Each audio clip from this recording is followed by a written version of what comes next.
April 28th, 2025 City Council Work Session. Thank you for joining us in this hybrid meeting format. For work sessions like this one, there is no opportunity for public comment. Those wishing to access the meeting can do so by watching the live stream available on our website, the broadcast on Comcast Channel 21, or by calling in to one of the phone numbers listed for this meeting on the public webcasts and meetings materials webpage on the City of Eugene website. In case of a medical emergency, an automated external defibrillator, an AED, is located on the counter behind staff located to the west side of the room. And in case of emergency evacuation, emergency exits are through the double doors located at the back of the room, and the doors to the patio can also be used as needed. Thank you again all for joining us. I now call the April 28th, 2025 work session of Eugene City Council to order. I will now turn to the city manager to introduce our first two topics, which we will have a combined presentation for, but then separate motions to address. A work session and possible action on resolution approving the 2020 Consolidated Plan submission, U.S. Department of Housing and Urban Development, as well as the Eugene Springfield 2025 HUD Annual Action Plan for Affordable Housing and Community Development. Thank you, Mayor. You actually introduced that better than I was going to, so I'm going to just actually turn it over to Genevieve Middleton and start the presentation. Thanks. Great, thank you. Good evening, my name is Genevieve Middleton. I'm the Affordable Housing Policy and Planning Manager in Community Development. Today's presentation will cover two items on your agenda. The first item includes an overview of HUD's consolidated plan requirements and the proposed strategic goals for the 5-year plan. The second item is to review the annual action plan summary, which allocates CDBG and home funds for the next fiscal year. The requested actions for today are first, a resolution approving the consolidated plan for HUD submission, and second, a motion approving the city to submit the annual action plan. But first, a note that the consolidated plan works in tandem with and contributes to the housing implementation pipeline, Eugene's 5-year internal work plan to achieve supportive housing and homelessness outcomes. The HIP and the consolidated plan are aligned with several of the City of Eugene's strategic plan goals that meet urgent community needs. The consolidated plan sets priority needs and strategies for use of federal community development block grant and home investment partnership program funds over a 5-year period. Eugene and Springfield receive funds based on formula allocation and congressional appropriations. The two jurisdictions will receive an estimated $13 million in CDBG and home funds over the next 5 years. This estimate is based on last year's entitlement from HUD and doesn't take into account unknown changing federal matters. Another $4 million is estimated to be received from program income from our revolving loans. Our current consolidated plan expires on June 30th, 2025, and the next consolidated plan is due in May or June per HUD guidance and will take effect on July 1, 2025. HOME is designed exclusively to create affordable housing for low-income households. While CDBG activities must meet one of 3 national objectives: benefit to low and moderate income people, aid in the prevention of what HUD terms slum and blight, or meet an urgent need such as responding to a natural disaster. The process for creating the consolidated plan is sequential and defined by federal regulations. It includes data collection and assessment, defining a priority community needs based on the assessment, and community engagement at each step. The goal is for the new plan to both review strategic goal outcomes from recent years and adapt to changing conditions. We're here at step 6, setting the direction for the upcoming 5 years, and includes council's approval of a resolution. This is required prior to submitting the plan to HUD. The consolidated plan process occurs as a continuous cycle that is updated every 5 years. Each year, an annual action plan is created for HUD and the community to describe the coming fiscal year's projected strategies. We are also required to annually report on the progress and outcomes in the CAPER, which stands for the Consolidated Annual Performance Evaluation Report. The process for developing the consolidated plan requires consultation with a wide range of stakeholders and outreach to specific populations. HUD requires consultation with public, nonprofit, and public and private agencies. Staff also engaged with local business leaders, shelter providers, Lane County Continuum of Care, our local housing authority, and 6 public boards and committees that are actively evaluating and addressing housing, homelessness, and community needs. The Consolidated Plan is supported by a public process that included open houses, public comment periods, public hearings, and by the joint Eugene-Springfield Consolidated Plan Advisory Committee. The advisory committee consists of the 2 city councilors who are members of the Home Consortium Governing Board, plus 4 community members, 2 each from Eugene and Springfield. Councilor Semple in Eugene and Councilor Rodley in Springfield attended and voted at our fall 2024 meetings. Over the last 20 years, we have seen a decline in entitlement funds from HUD for the CDBG and home programs. When adjusted for inflation between fiscal years 2005 and 2025, there has been a 48% decrease in Eugene CDBG entitlement funds, shown as the orange trend line, and 60% decrease in home entitlement funds, shown as green. Meanwhile, project costs continue to increase substantially during this time, which means we're able to contribute to fewer projects despite the growing need. We are currently awaiting more information for the upcoming year of funding from HUD. Based on estimates from the continuing resolution passed by Congress in March, CDBG and home entitlements appear to potentially maintain level funding for fiscal year 26. The Consolidated Plan consists of 2 data analysis chapters entitled the Needs Assessment and the Market Analysis that encompass more than 200 pages in the full plan. These chapters utilize data sources that detail the needs related to housing, homelessness, non-homeless special populations, community and economic development in Eugene and Springfield.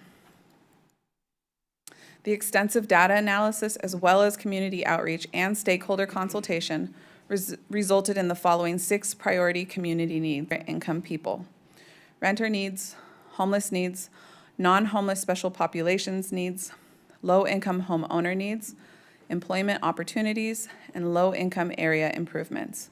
These priority needs form the basis for the strategic goals of the Consolidated Plan. Here are the 2025 strategic goals that the Advisory Committee recommended for approval after a 30-day public comment period and 2 public hearings. They are: increase the supply of affordable housing, rehabilitate existing housing stock, provide home ownership assistance, support the human services system, promote economic development, and improve low-income neighborhoods. This table outlines the details of the affordable housing strategic goals for Eugene and Springfield. In the far left column are the strategic goal names. The second from left column show the priority community needs that each strategic goal addresses, followed by possible examples in the middle. And on the far right, we see the projected outcome descriptions. This slide highlights the community development strategic goals and the associated projected outcomes. Please note that the full draft Consolidated Plan can be found online at Eugene's website under HUD Plans. Moving on to agenda item number 2 for today's work session, the annual action plan is an item council sees each year, although not usually at a work session. The 2025 action plan will be the first year under the new Consolidated Plan. Council is asked to approve the Eugene Springfield Annual Action Plan summary for the coming fiscal year. This diagram shows the strategic goal areas with CDBG and home funding. The proposed allocation of $3.3 million is aligned with the community needs and strategic goals outlined in the 5-year Consolidated Plan. Tonight, you are asked to take action on a resolution for approval of the 2025 Eugene Springfield Consolidated Plan and to take action on a motion for the 2025 Annual Action Plan for HUD. Springfield City Council will be reviewing and taking action on the Consolidated Plan on May 5th. We will submit both to HUD in May or June per HUD guidance, which will take effect on July 1. If councilors have in-depth questions about the Consolidated Plan or our affordable housing programs, we'd be happy to meet with you to share more information. Thank you, and I'll turn it back to the mayor. Thank you, staff, for that presentation and overview of this very important work. Council, looking at the circumstance where we have a couple of different points of discussion and motion, We'll start with one round through council before I'll request a first motion from the council president, and then there'll be opportunities for discussion after motions are onto the table, but just to get us started and see how we do with time and the extent of questions. So, questions? Councillor Kaczynski. First of all, I want to thank you for the work that you're doing. I know that one of the things that's top of many of our minds is housing and the lack of affordable housing in our community, and this work is essential to help us get new housing and new affordable housing in our community and preserve affordable housing. So thank you. You mentioned this analysis on assuming that historic type of work into the future. Have you seen As far as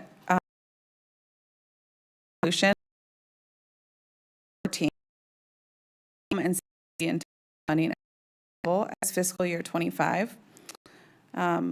We haven't heard anything specific from HUD what our home and CDBG allocations will be. So the city anticipates that the allocations could shift slightly up and down as they do each year, depending on the total number of jurisdictions that are in the country receiving home and CDBG funding. That's for fiscal year 26.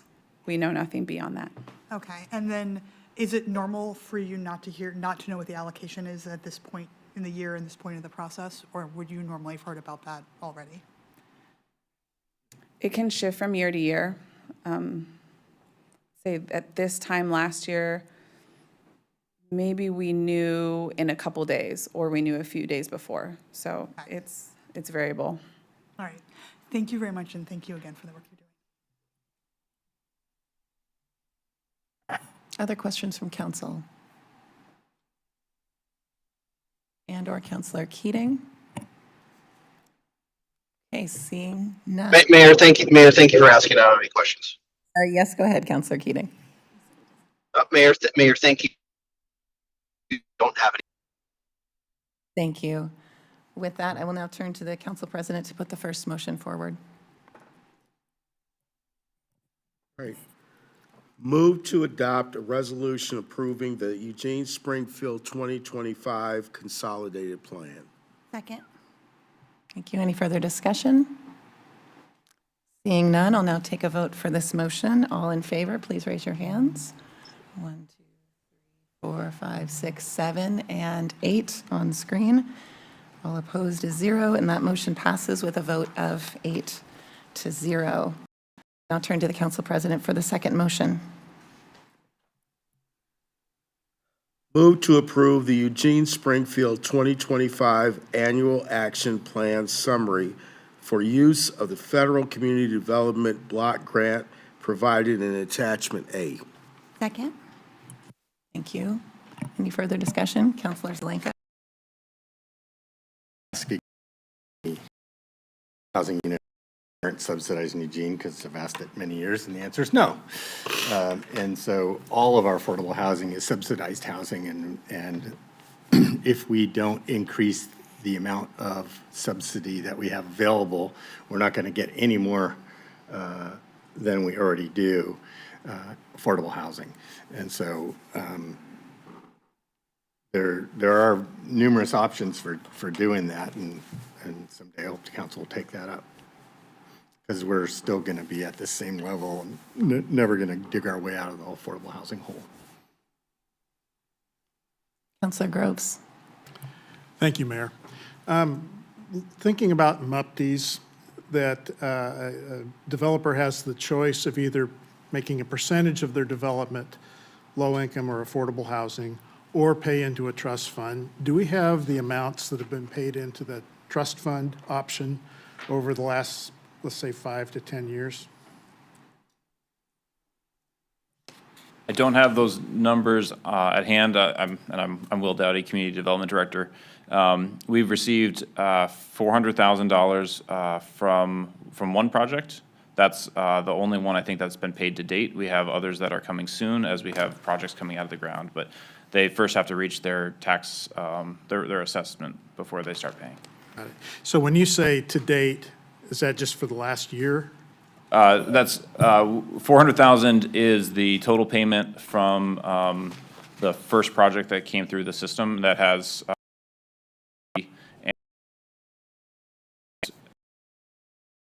that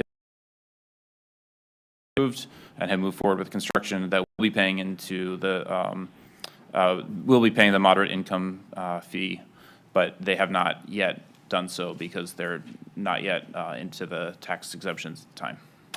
Thank you. Is that, would you say that's a considerable amount of money when they do kick in? It will be enough for us to, support other projects. Very good, thank you. Councilor Leach. Yeah, thank you, Mayor. What's the average award amount for a CDBG award? That's highly dependent on the program.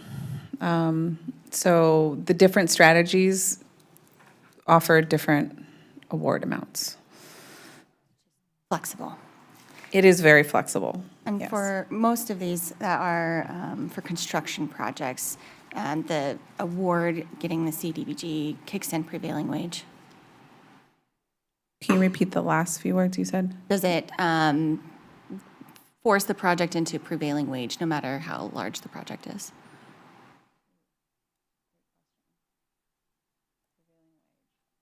I thought it was $750,000. Huh? So one of our strategies is rehabilitating existing housing, and that does trigger Davis-Bacon. Yeah. How many were given out last year? There's a chart in here that gives outcomes, and the outcomes are wonderful, but I'm curious if there's multiple projects going into each of those. Yes, there are. So depending on which chart you're looking at, supporting human services will have multiple, I think about 4 recipients of those, and then rehabilitate existing housing. Typically, it's 1 recipient per year. And increasing affordable housing with home, it's typically 1 in Eugene and 1 in Springfield every few years. And promoting economic development, we have several programs within that. And so we'd like to see maybe 2 or 3 awards going out each year. Thank you. Yeah.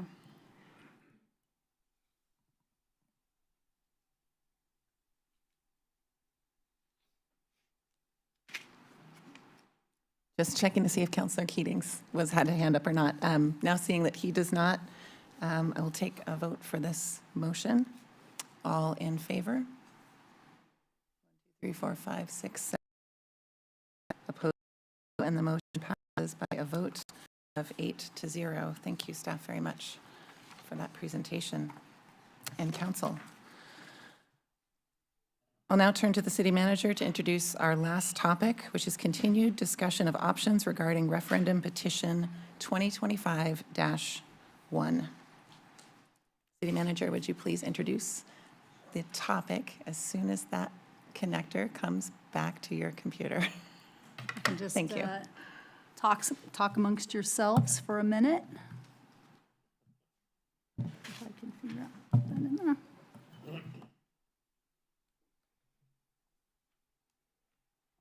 Do I need to push the button? Just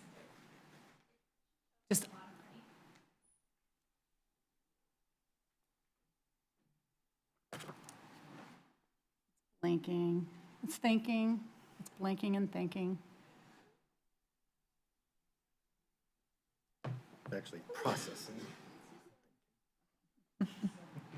Ones and zeros, ones and zeros. That circle is it.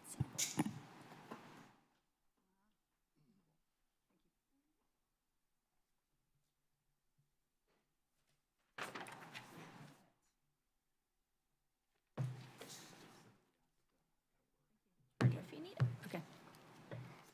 All right. Thank you very much. So we're here tonight to talk about your options, still as they relate to referendum petition 2025-01, and some of the conversation you had coming from April 21st about potentially clarifying some of your deadlines and an alternate path. So I just want to remind you, we have this meeting scheduled. You have an additional meeting scheduled on the 14th.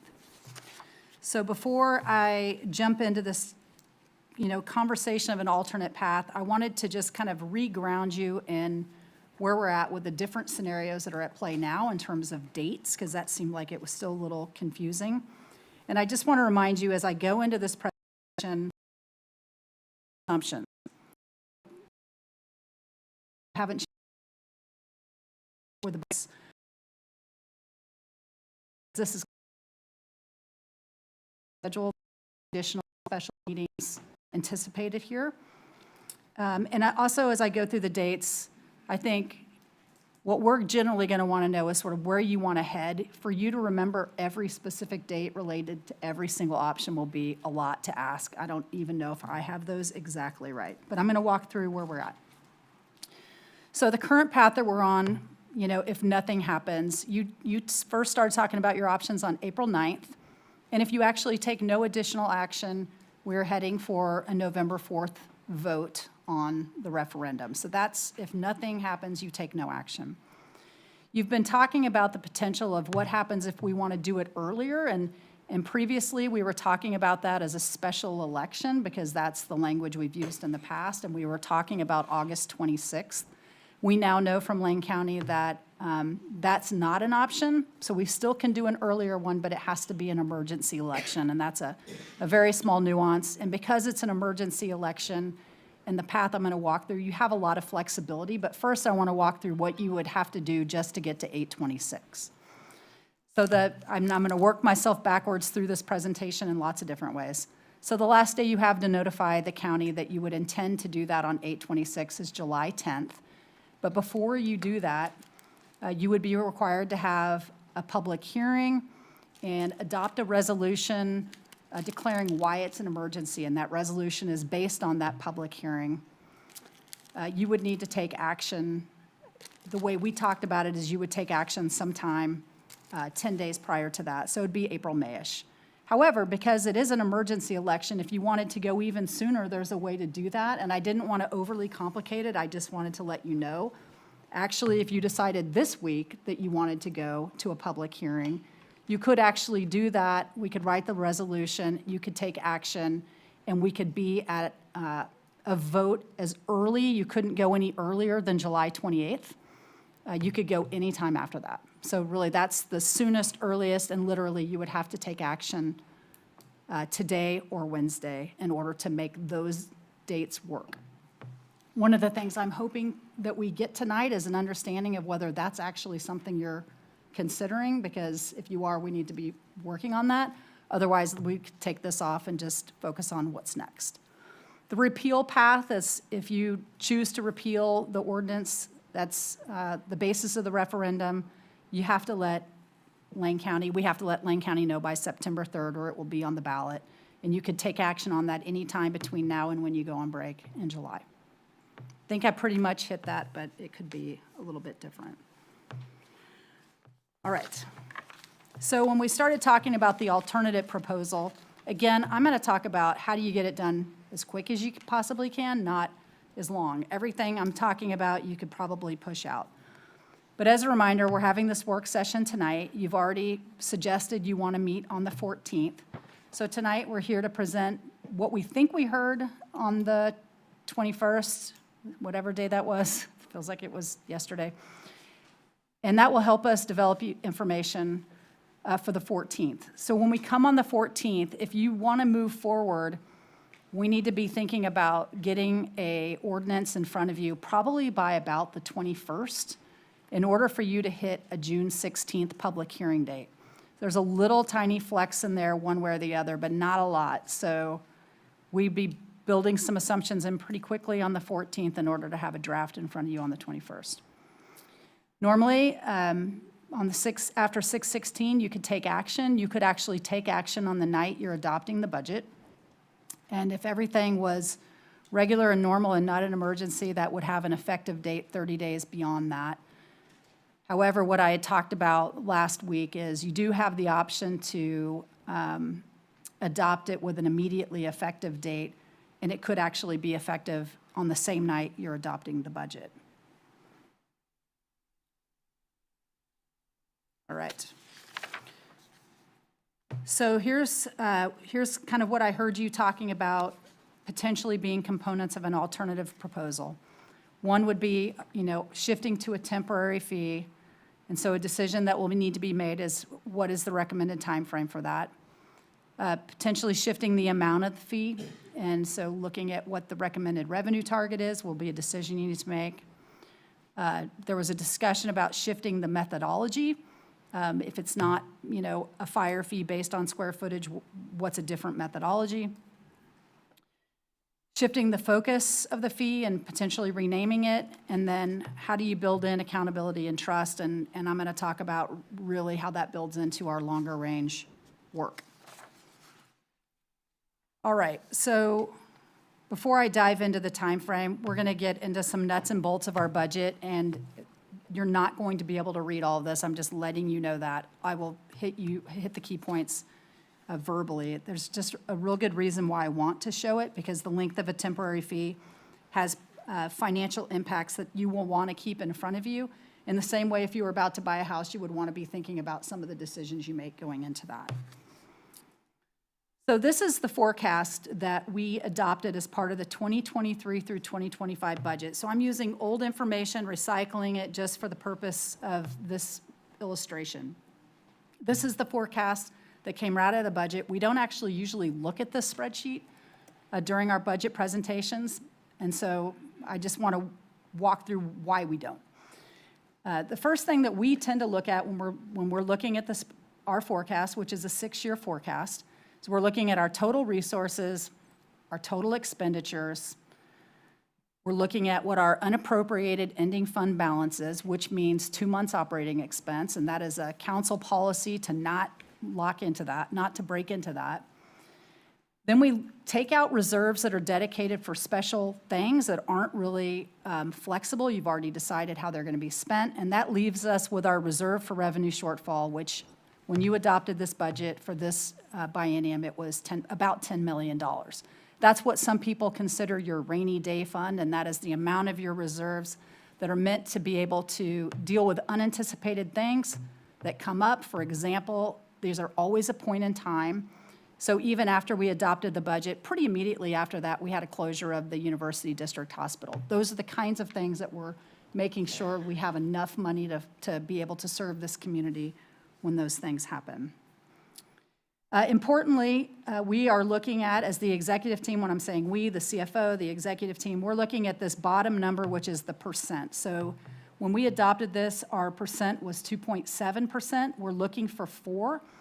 So we felt okay about that. You'll see that again this year when we're adopting the budget, because when you're looking at the out years, it was at 5.3%. And so we're always living in the now and making sure we have enough here, but we're also focused on the future. And this is something that when I start to talk about Moody's, they're really looking at, that we have a plan and that we are taking actions to address issues that are out there. This one I put a star next to because you probably don't remember. We have a bump in the out years that'll show up differently this year, but it was related to paying off some pension bonds that gives us a one-time sort of jump. So when we do the budget, we actually show it like this. We don't try to pull the spreadsheet out and show it. We get very simple. So the bottom of this, so the bottom red dashed line as we showed it last year, this is what would have happened if we didn't include either reductions or new revenue. This is where we're at. We're already underwater because the surplus deficit line is red. And so we need to take some corrective action. The blue line on the very top is the corrective action, the new line that built in new revenue sources and or reductions. And then the green dashed line we showed you because we were talking about point in time, and so the green line actually shows what happens if you take your blue line, which gets us in a really good place in the out years, and we have a slight change in inflation that we weren't anticipating. It's a little bit higher. It's 5%. Then it drops us immediately down. So things can shift really quickly, which is why we like to keep the reserves. So with that, I will talk about, I'm going to talk about 2 time frames. I'm going to just say, what happens if you do 6 years? What happens if you do 4? So essentially, if you did an alternate proposal that was generating the same amount of revenue, you essentially would be looking at the exact same forecast that was in your proposed budget, because your proposed budget already anticipated revenue. So it looked pretty much the same. We don't forecast out beyond that, but we did here for fun. Look at like what happens if you add the next one, so you would understand what happens. So if you have a 6-year fee that drops off, then when you're looking at that next biennium forward, you're looking at if you do nothing, you have a deficit of about $17 million. That puts you into the negative on your reserve for revenue shortfall, and it drops you to negative 0.2 when you're looking at your percent of your revenues against your projected expenditures. Not a good situation. No one would recommend that. So in order to get to the 4% that we would be looking for in that out year, you're looking at about $18 million that in that next biennium you have to take care of. So that's $9 million a year. It's not $18 million a year. So $9 million a year is something you have to be planning on. So between now and then, there has to be a strategy to either reduce that or generate new revenue. The 4-year just sort of moves that up a little bit. So in the 4-year, if it drops off and you do nothing, you have about a $12.8 million operating deficit. That takes your reserves down negative 1.6, which now you're in the negative 0.4. Both of these scenarios that I've talked about, the do-nothing scenarios, it would be so out of character for the council. In particular, you'd be eating into your 2-month operating reserve, which is a pretty solid policy. You would definitely be putting the city at a pretty substantial risk at that point. So in order to fix that, you're looking at a $17 million in the next biennium, because it's sooner, so it's a lower number.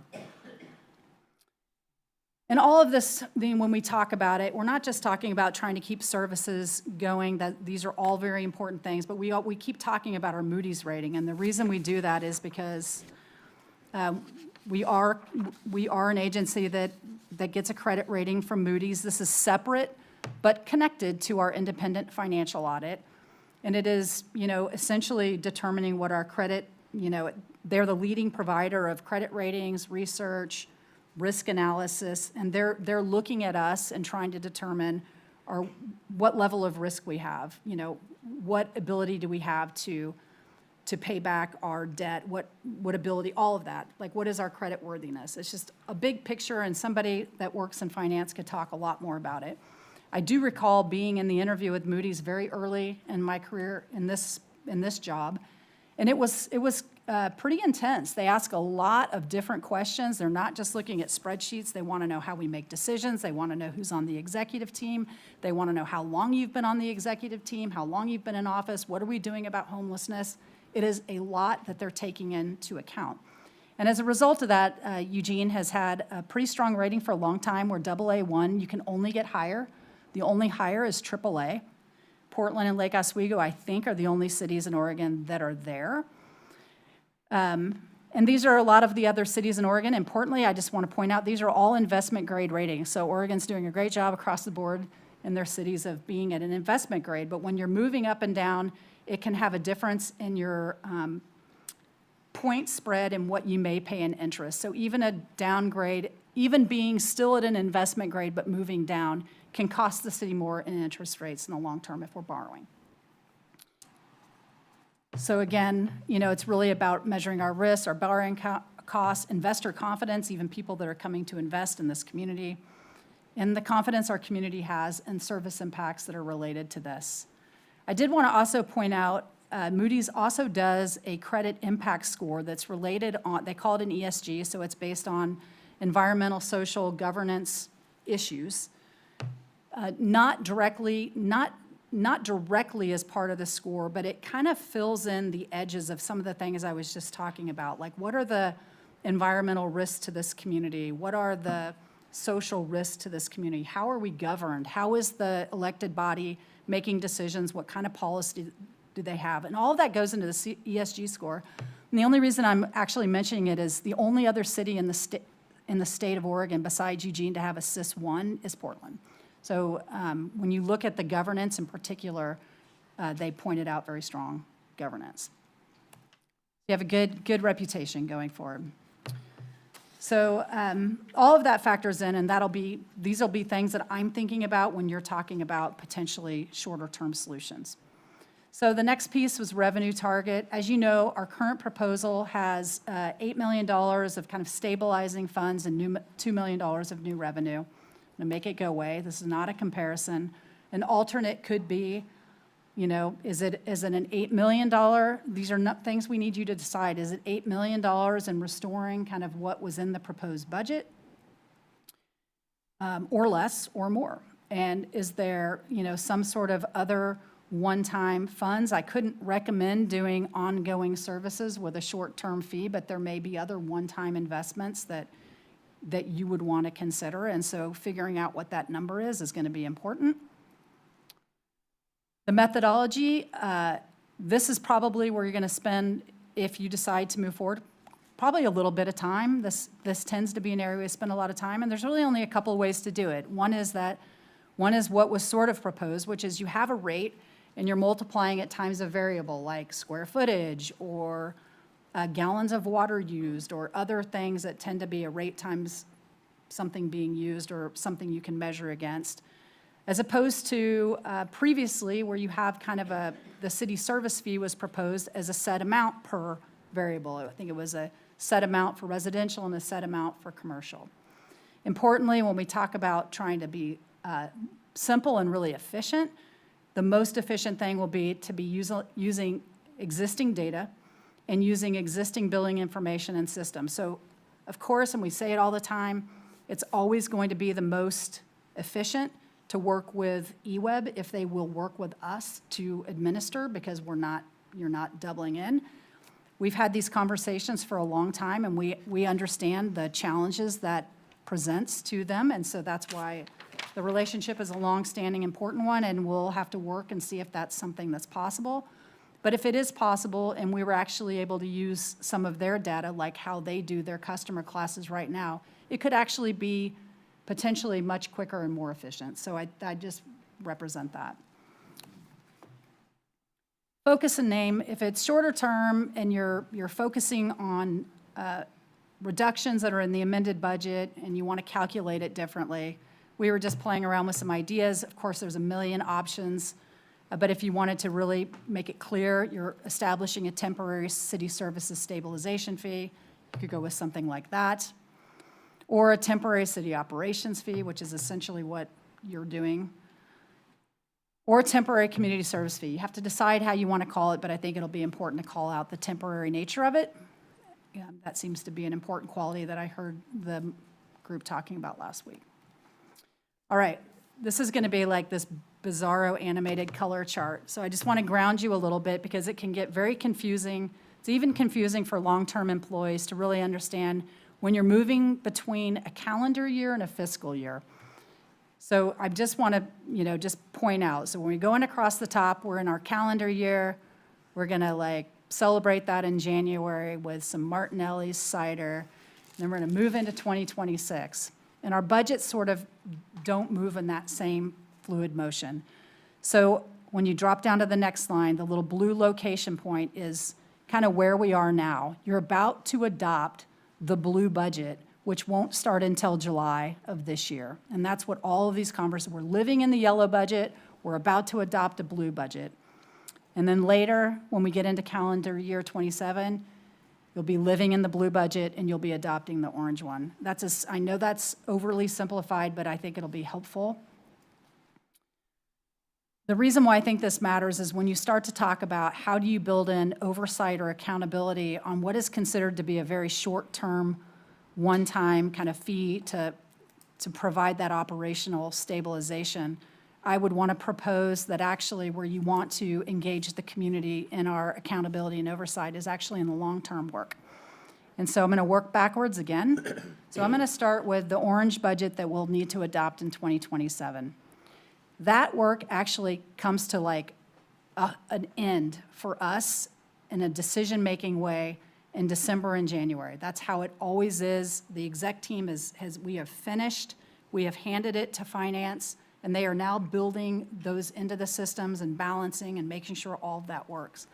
In order for us to do that, we're taking in a lot of information between September and December, with the last piece being kind of we typically get a property tax forecast in November, and so that's kind of the last thing that's feeding in. Again, it's always a point in time, but we're making the plan and taking action, and we're finishing up by then. So if you were going to work with a community group and you were going to work, you're going to have a work session, you're going to have a retreat, you've talked about potentially community advisors, that work actually needs to be complete before you go on break next July in order to inform the exec team through the summer and the fall. That's a lot of work to happen. There's, if you're going to dive into the financials, potentially talk about priorities, maybe you're going to talk about a new revenue source, maybe you're going to talk about economic development possibilities. All of that will end up in some sort of a report that will inform what happens after July. And that work actually can't start until you adopt a budget and come back from your summer break.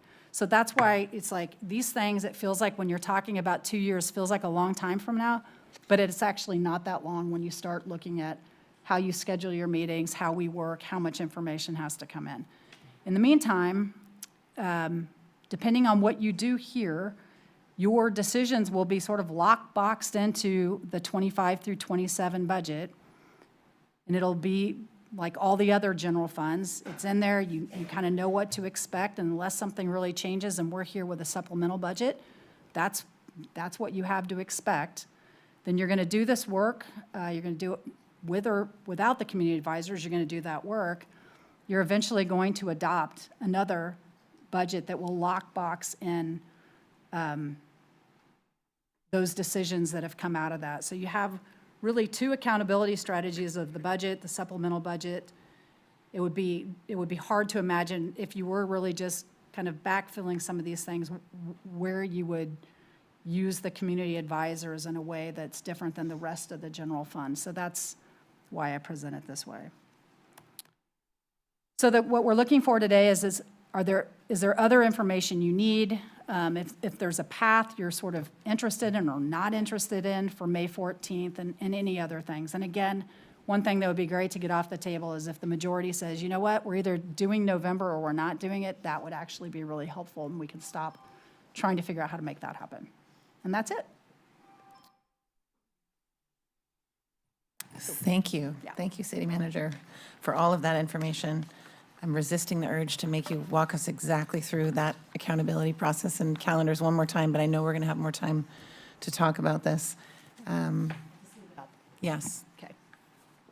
Putting the floor for council discussion.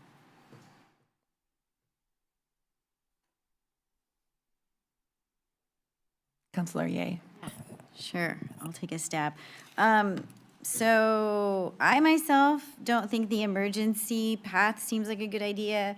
I don't particularly like votes that come out when people aren't expecting it anyway. I think November would be a better choice if we're looking at those two options. So that would be my preference. Obviously interested to see what other people think. Let's see, I had a question about something. So I guess with this proposal accountability, so if I'm understanding it, if we went with this, so we would have some type of additional group on top of the budget committee that would do September through December, and that would happen I guess twice if it was a 4-year, or just once. Just once is the idea that's on the paper. Okay, it would happen the first 2 years. That's just what we've been hearing some of you talk about. Yeah, I know this isn't your idea. You're trying to interpret what we're saying, which I know is probably difficult. Okay, but what's on the paper is the first 2 years we have this additional group that informs the executive team. They report to the executive team. Potentially. Okay, so that's a question. Okay, whether they would report to us or whether they would report to the executive. Okay, excellent. I guess. The report would feed into the executive team's work, is Okay. what I was suggesting. Okay, I'm gonna let someone else talk and think about that. Thank you. Councilor Kaczynski. Thank you. First, regarding the August option, my understanding is that it would cost the same to do August or November, assuming nobody else put something else on the ballot, and that if this were not on the ballot, we wouldn't have an election in November anyway, right? Like, there wouldn't be. Correct. And that delaying the decision around the fire fee, if that goes to the voters, would potentially result in the need to make additional cuts or have negative impact because we're having to wait that much longer to figure out, like, are we going to have this revenue source or not? Is that? Yeah, I think the way I've described that before is, and we can talk about this in more detail on Wednesday night, but the idea is if you're going to have a bridge and you're going to use one-time dollars out of that reserve for revenue shortfall or other savings that we capture, if you're going to bridge, you need to be bridging to something. Otherwise, we're spending $1 million a year without a resolution, and that's the kind of things that would like send off red flags to our credit agencies. So that's where I get concerned. Yeah, so given the financial impact that if this goes to the ballot, November has a much greater negative financial impact for the city, and so would be interested in leaving the August option open. Going on to other questions, if we change the not the same way, it would just go into the general fund, is that right? I think that's a decision point. Okay. But certainly. I would have opinions, but it's Certainly, still a decision it point. would be unlikely to go into a general fund that designates all the money for fire, or to a special fund for fire. Okay. So that is good to know. If I'm remembering correctly, early on in this conversation, there was a different methodology for collection and assessment proposed that was more closely based on eWebs. And this was before I was on council, so I'm doing this from memory, but that was based on like their commercial and residential designations. Am I remembering that correctly? I don't think we've shown that before, but we'll be prepared to show that on May 14th. Okay. Yeah. Because I remember hearing at some point like something where I was looking at a division between residential and commercial, and that was changed in part because we got feedback that we didn't. Or am I just like making things up that I'm remembering incorrectly? Councilor Kaczynski, I think the first rate methodology that was shared for the fire fee was more closely based on our stormwater accounts. Okay. Customer class for electrical is slightly different than that. Okay, but our stormwater does charge differently for residential and commercial. Okay, that's, I think, what I was getting at, was that that split was something we moved away from intentionally. And then I think I will stop there and see what others have to say. Councilor Leach. Thank you, Mayor, and thank you, City Manager. Thank you, Councilor Kaczynski, for this. I'm going to kind of expand on that of City Manager, you mentioned this kind of bridge to nowhere. I really like that analogy. Could you talk a little bit more deep about the budgetary implications of, say, holding a July or August election versus November, and how, would the assumption be that we use the revenue reserve for shortfall to get us to November? What that might actually do to the Moody rating, if it does affect it, or would we just be talking more about what cuts we can make to get us there? Can we just have a little bit deeper conversation around that? Yeah, I might have to ask at some point our CFO to come to the table and just to fill me in. I'll pretend like I'm one.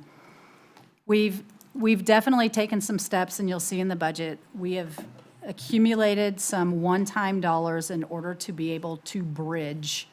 And we've done that by, having better than expected health rate returns, being very creative with how we could use some of our opioid settlement dollars, things that are one-time dollars, not ongoing dollars, to be able to do that. So what we knew when we were first moving down this revenue path is that it was going to take some time.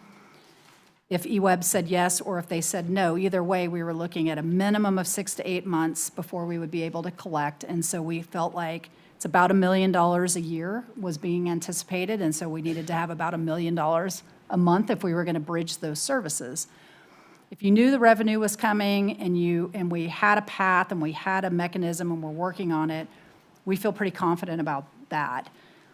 If you don't have that, so you're just asking us to keep services going without actually a decision or a reality around new revenue, that's where we get into, now you have a city manager that's just spending savings account on ongoing services we can't afford, and that's very problematic.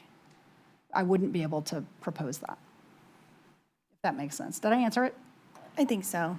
I think Okay. if we're debating So it's like around- the bridge to somewhere is either we're making the cuts or we know we have a new revenue source coming in.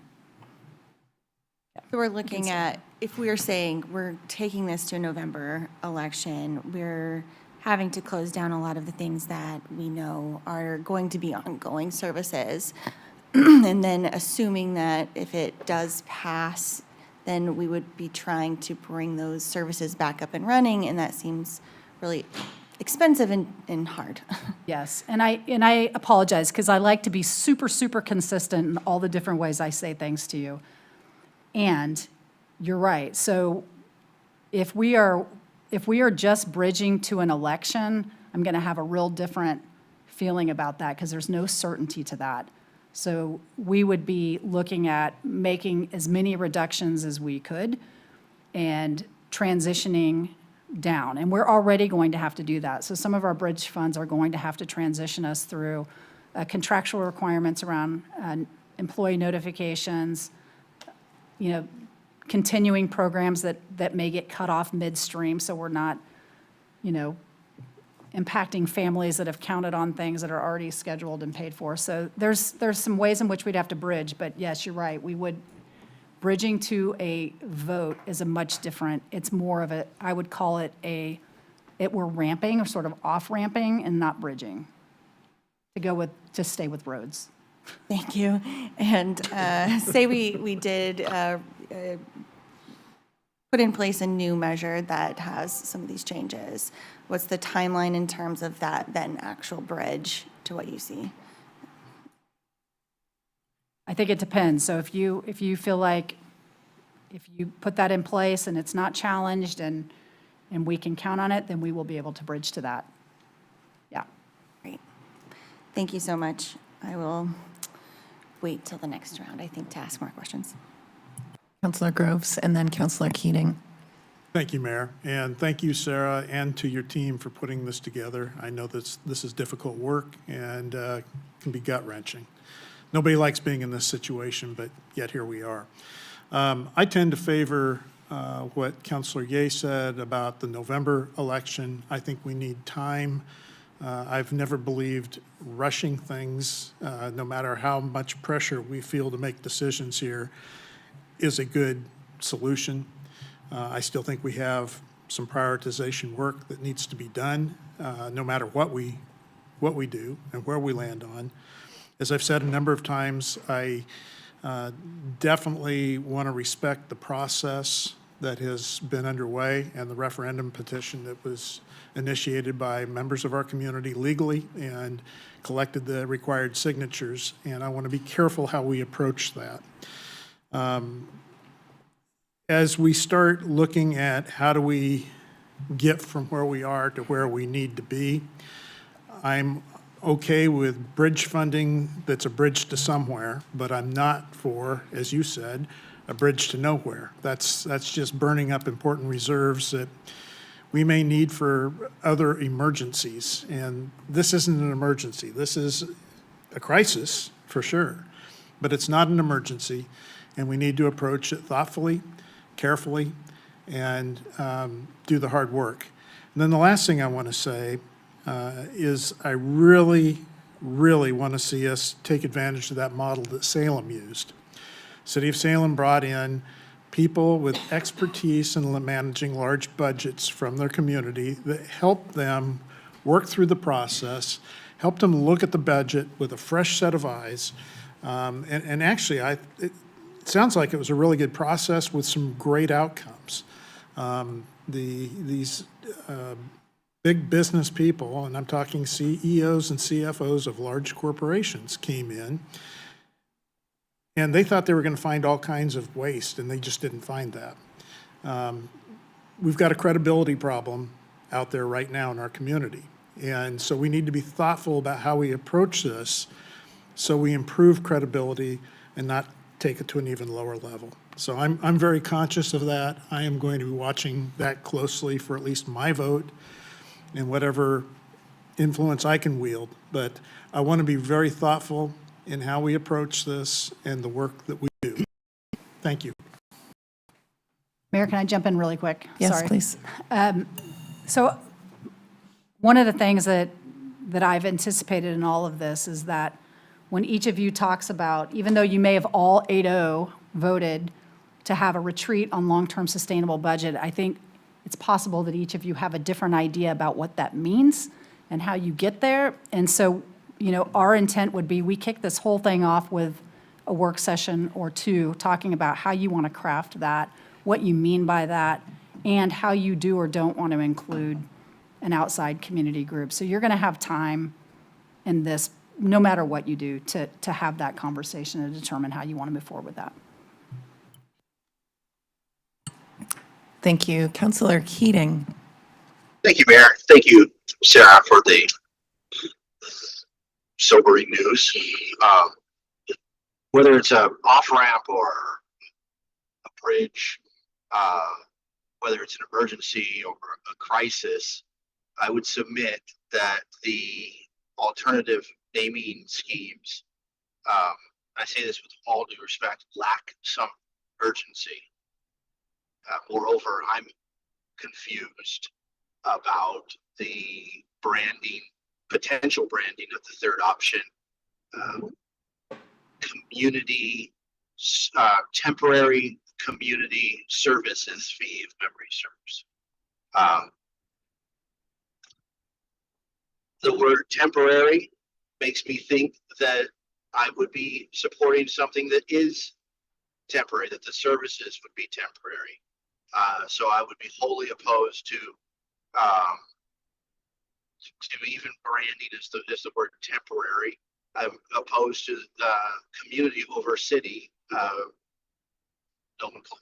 culture because community is great. It sounds very nonprofit or religious organization having community. These are municipal services. These are vital municipal services. And I would submit that the language needs to reflect that with urgent action words,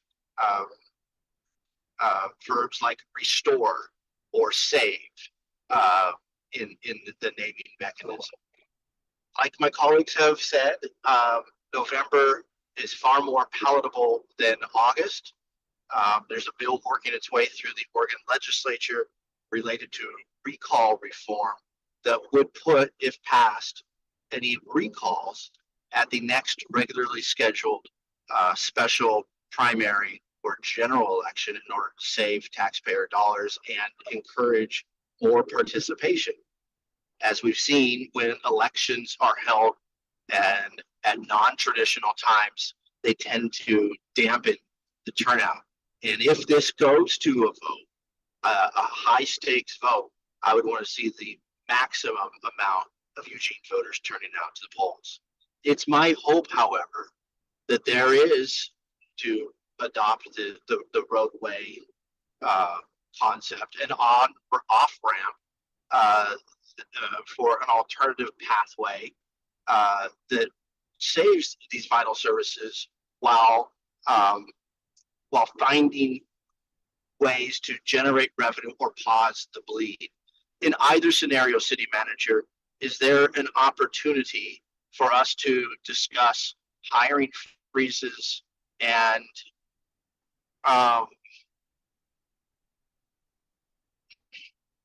yeah, hiring freezes as one of many hiring hiring freezes uh, is one of many options council has to stop spending. I know it's something that we've done in the past. Is that at the top of the kind of alternative options? So we essentially already have a hiring freeze in place. So I'd never like to call it a hiring freeze because you'll see jobs continuing to get posted. They're only posted if the executive director says, hey, this is something that's really necessary. Otherwise, we're holding positions across the organization already, which is actually why you don't have a council coordinator right now, and we have a vacancy in that position. So I'm just using that as a direct example. So that wouldn't typically be something council would direct. That's something we do, understanding that we have potential closures and layoffs, and it's just kind of how we operate.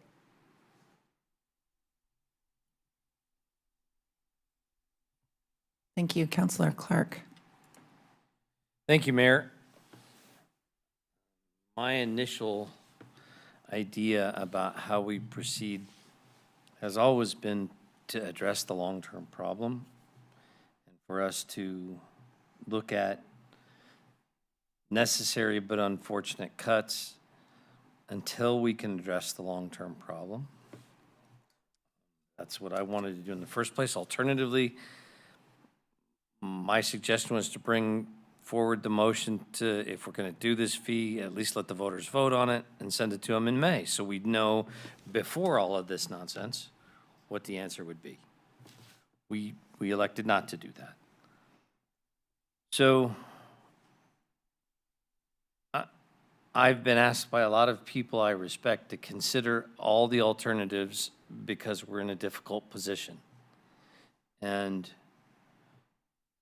look at what compromise might look like. So I want to ask some questions of staff and manager in the interest of what our potential compromise is. I want to be very clear that I don't think any of the questions I'm about to ask are a really good idea about how to proceed. I just want to have some better information.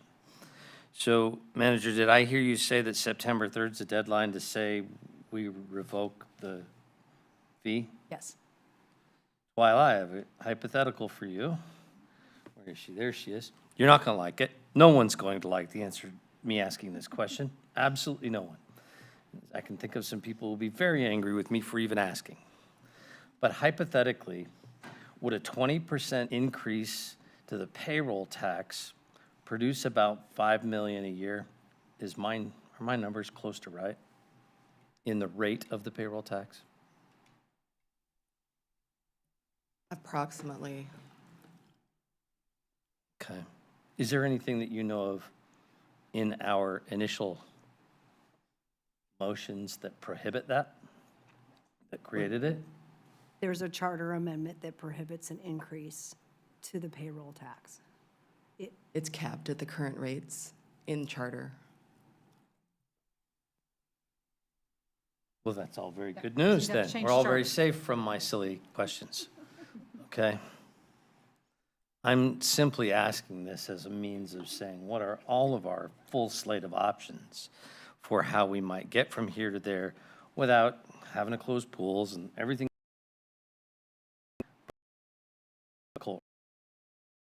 So, thank you for the answer to that. I would prefer, manager, that we proceed towards November. That's my preference. I would not want to use, it would be a gut level, personal, first kind of response that I would not want to use reserves to enable some kind of bridge. I don't think that's a wise idea for our long-term financial health. I do think we need a much better, and whether it's help from outside in any way possible, I think we need a better look at how to build our long-term base more effectively. Thank you. Councilor Zelenka. we actually didn't have to be in this circumstance, but the chamber made choices and put us here, so it didn't just happen. Regardless of the election date, it's $250,000, correct, roughly? That's about what it is, yes. Okay, all in. So I too am in favor of a November election timeframe than an August one. When people are on vacation, I think that would be a bad time to do an election. The financial implications for a bridge or carry forward in November are about $1 million a month starting in July. And the source of that would be reserve for revenue shortfall. Do you want to come up and talk more specifically?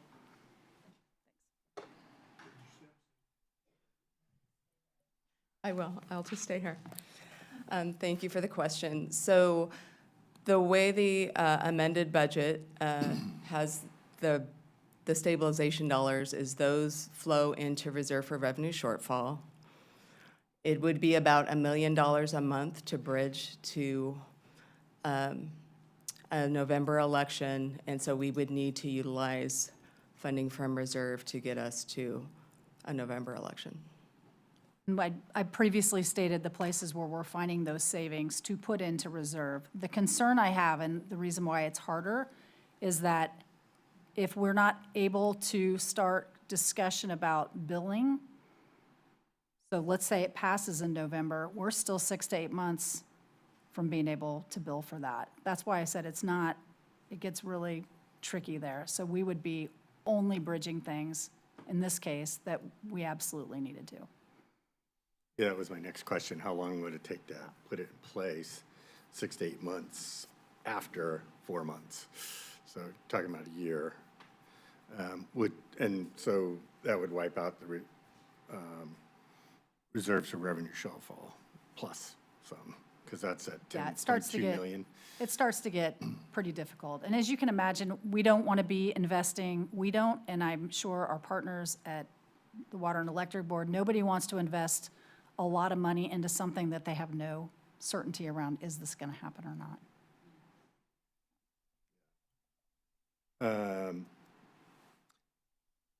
The do nothing has kind of two flavors. If we had no new revenue and just 8 reserves, that's the bridge to nowhere.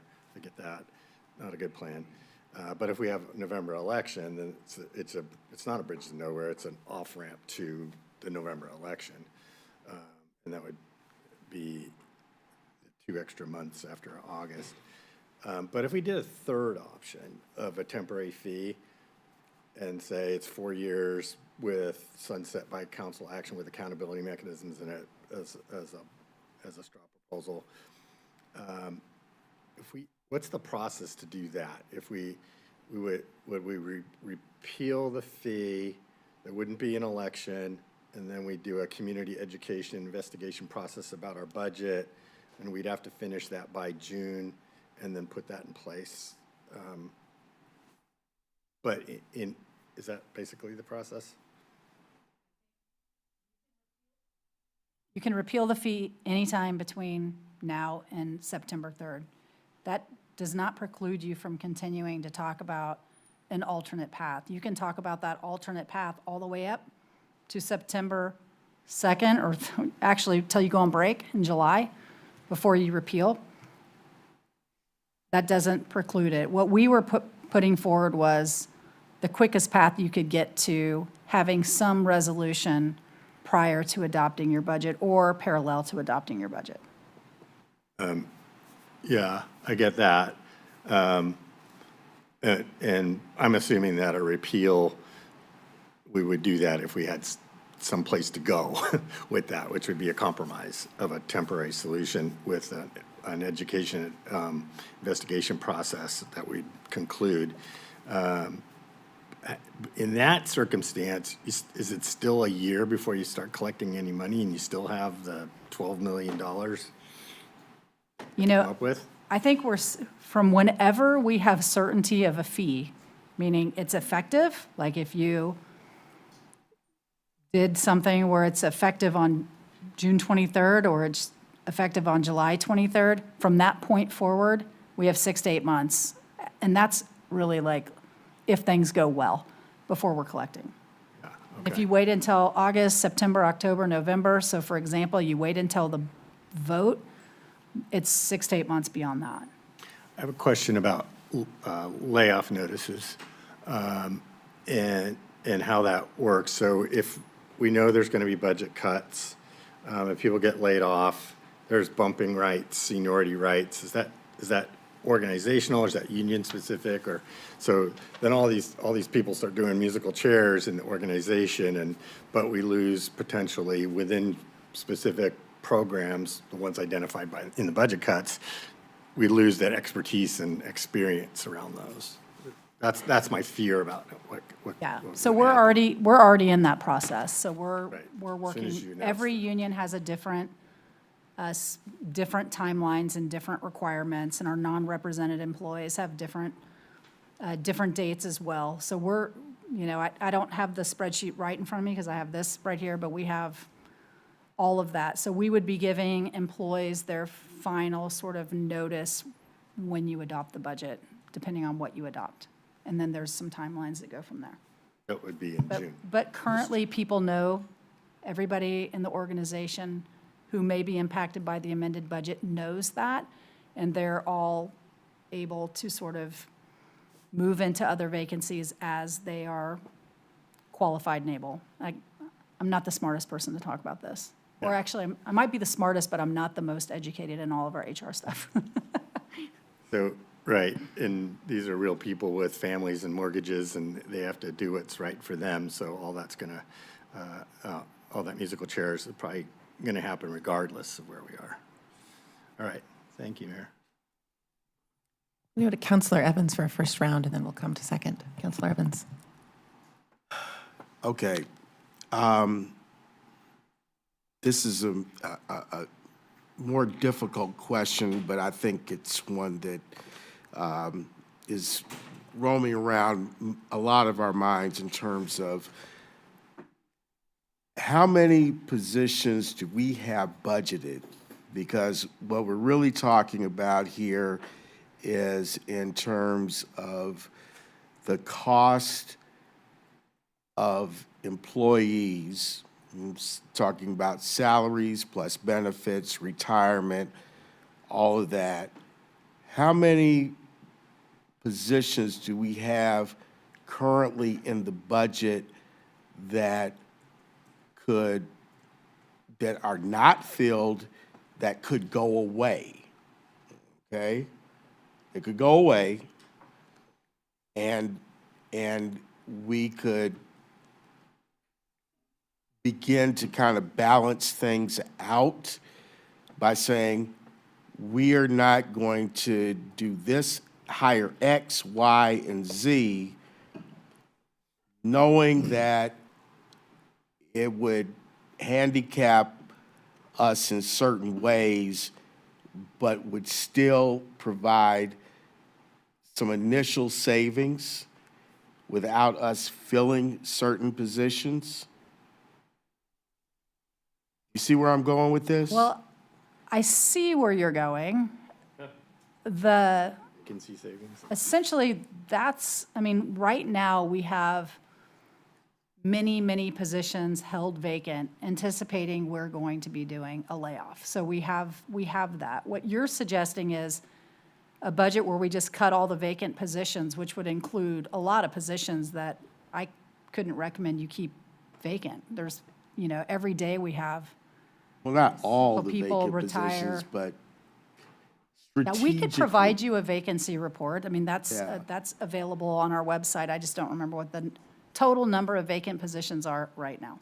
I'm talking about something a little more surgical than just a base blanket saying, okay, we take out these 17 positions, but instead looking deeper into what is necessary in terms of the function of the city versus something that we could add back later, a year or two down the line, that we've already kind of budgeted for, but we could take out of the budget and look at, okay, we can accrue some savings here, because, I mean, we're looking at, if you have an employee who is getting a salary of $100,000, then you add on top of that the benefits package, which I would say, what is it, 40%, 38%, 40%, and that would include PERS or other retirements in that equation. So we're looking at, basically $138,000, $140,000 per position in that example. Yeah, so your amended budget eliminates about 35 to 40 FTE right now. And those are things that we thought through really carefully to try to be surgical. I think this conversation can continue as part of the budget process. I think one of the things that I'll remind folks of as we go through that is that when you eliminate the position, so say you eliminate the FTE, you eliminate the salary, we certainly save on benefits, and we aren't paying their current PERS rate, but we will pay their PERS forever, even after they leave the city, for the basis and what they accrued while they're here. So they stay on our PERS liability, even if they're not working for us anymore. On our bottom line, Yes. okay. But we'll be more prepared to be able to talk about this through the process, for sure. Because I know that, basically in any organization, we're talking about somewhere around 80% of the budget or people that we have budgeted for who are not there yet. That we may not be able to afford to take on at this point in time, regardless of whether we need those individuals for critical duties or not.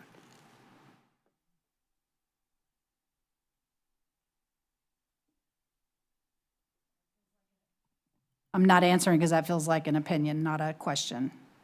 Yeah, I think I would say, if you want an answer from me, I would tell you that there is not an employee in our organization that would say those vacancies are unnecessary. People are feeling pretty stretched. And I would say we've been holding them intentionally, and it is causing harm.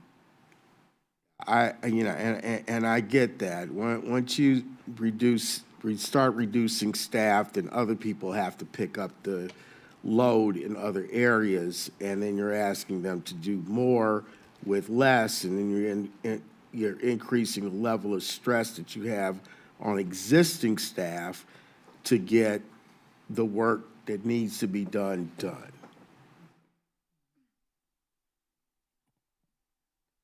That's my little soliloquy. But. Counselor Ye and then Counselor Keating. Okay, thank you.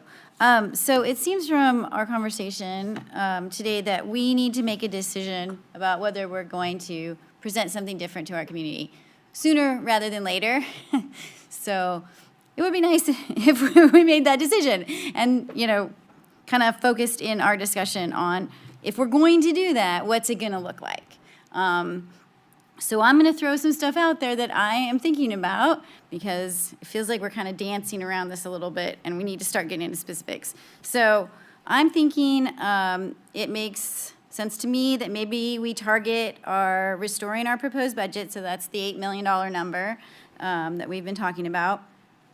The methodology, for me, I'm not sure. I'd love to have some additional information about maybe what we talked about before with the stormwater versus what it is, the one that we have now is based on square footage and how that might affect what people are paying and all that.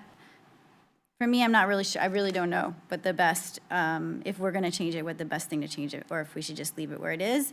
So more information around that would be very helpful.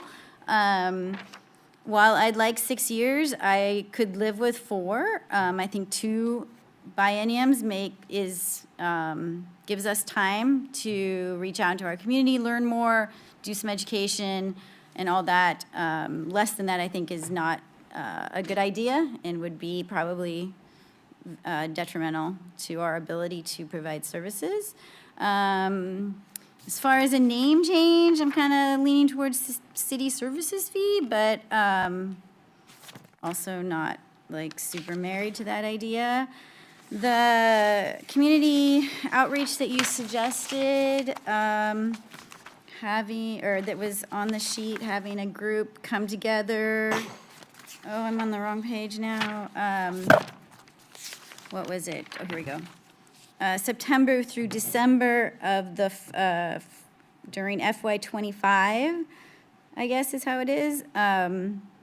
I think that sounds good. I don't think that's going to be enough because our problem seems not to just be that we're not getting information, is that we're not getting information out. So I think that's the part of all of this that is missing. It doesn't necessarily need to be a part of this. I think we can do that separately and talk about how are we going to do education with our community.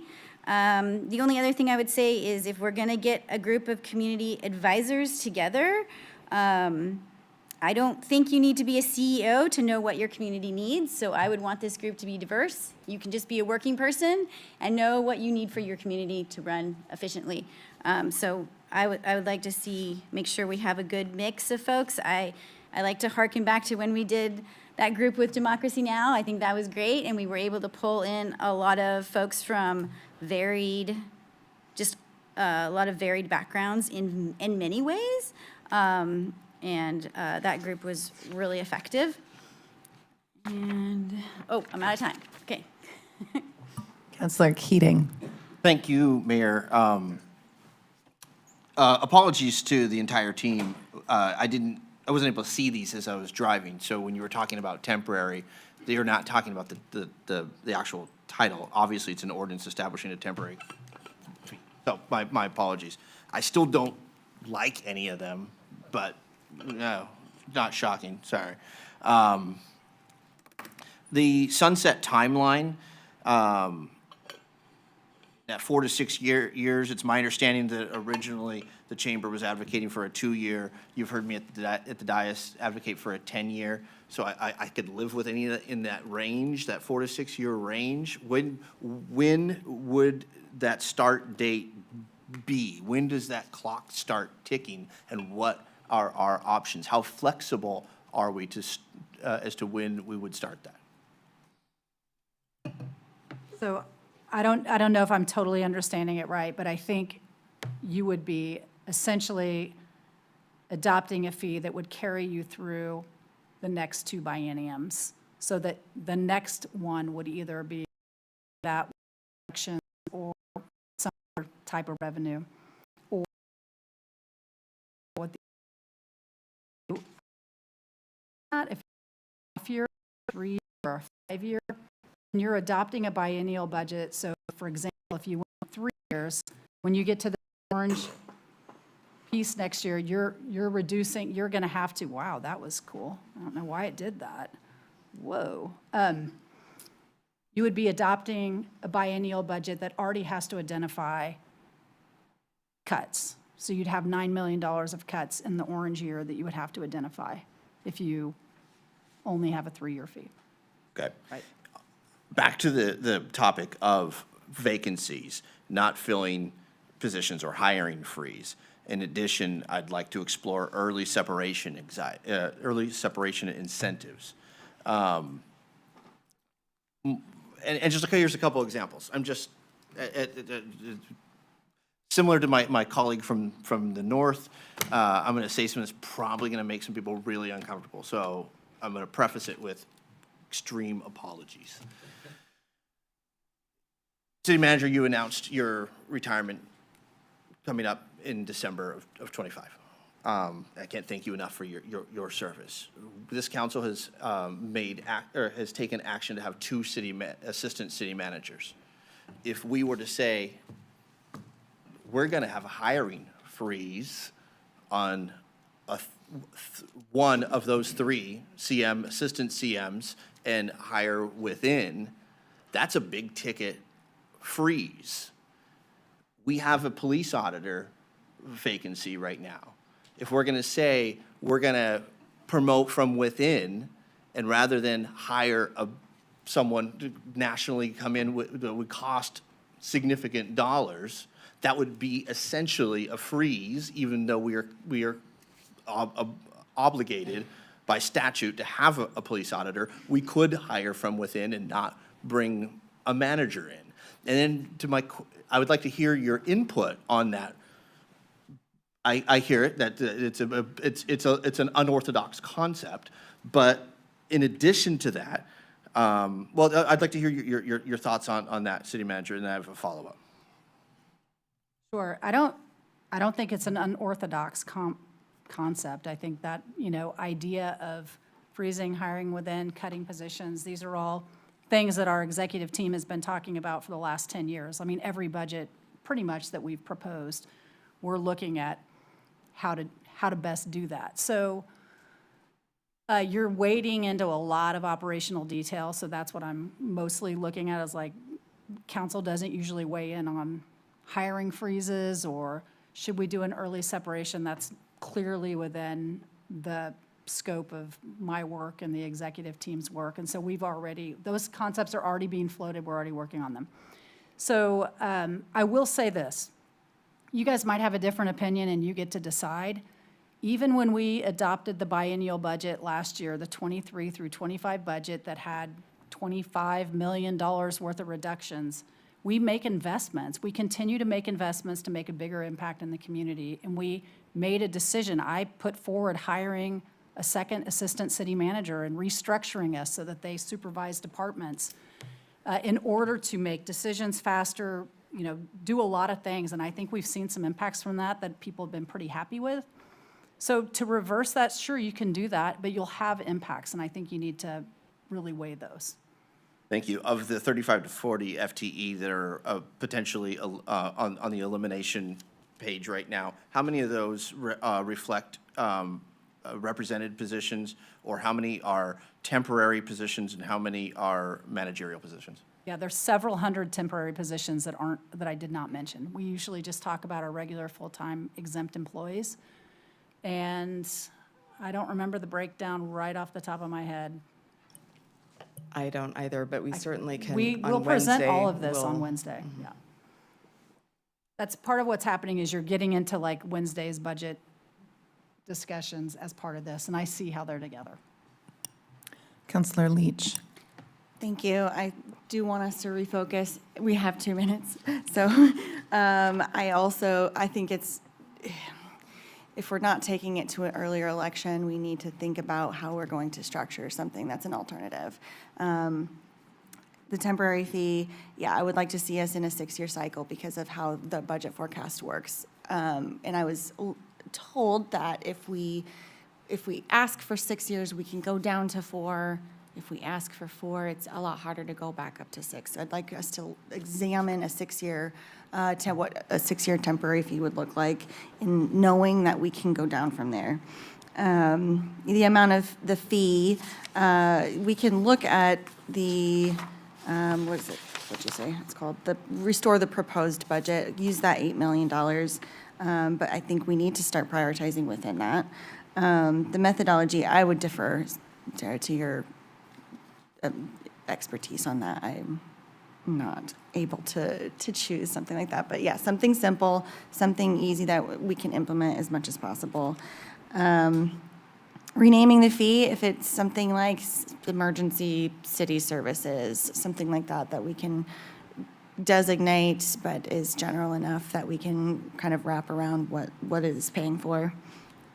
And the accountability and trust, I think, yeah, Councilor Ye, I think that education piece is so important. I don't know if we build that into this piece, but taking the budget out into the community a lot more, I've been trying to navigate our budget on our website. It is extremely difficult to actually get the information that I need, and I'm well informed. I think we need it in a digestible way. even though we're trying and we're putting a ton of efforts and doing an amazing job at it, I still think it's not quite where we are.